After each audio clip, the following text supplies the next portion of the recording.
Hello friends, Sankranti special కరకరలాడే మురుకులు తయారు చేసుకున్నారా? మరి లేట్ ఎందుకు? చాలా ఈజీ ప్రాసెస్. ఫస్ట్ టైం చేసిన వారు కూడా చాలా సింపుల్గా చేసేసుకున్నట్టు చెప్తాను రండి. టేస్ట్ అయితే అదిరిపోతుంది. అసలు ఏ మాత్రం తీసిపోదు బా.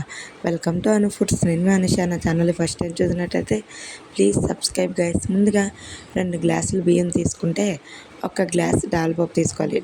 పప్పు ఖచ్చితంగా వేయాలి. వేస్తేనే జంతికలు మనకు గుల్లగా చాలా స్పైసీగా ఉంటాయి. సో దానిలో కొంచెం శనగపప్పు వేస్తే వేయండి. ఇది జస్ట్ ఆప్షనల్ మాత్రమే. వేయకపోతే లేదు, వేస్తే కొంచెం టేస్ట్ బాగుంటుంది అంతే. సో చాలా మెత్తగా పౌడర్లో ఆడించేసుకున్న తర్వాత అందులో మీకు రుచికి సరిపడినంత కారం, కొంచెం సాల్టు, కొంచెం జీలకర్ర కానీ వాము కానీ వేసుకోండి.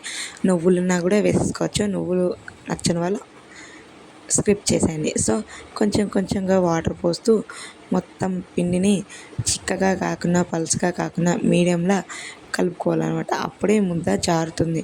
సో ఇలా జంతికలు వేసే గొట్టం అయితే ఉంటుంది కదా. సో మీ దగ్గర ఏ జంతికల గొట్టం ఉంటే ఆ జంతికల గొట్టంలో కొంచెం కొంచెంగా ముద్ద వేసుకోండి. సాల్ట్ అయితే ముద్ద కలిపేటప్పుడే చూసుకోవాలి, ఎందుకంటే తర్వాత కలపలేం కాబట్టి.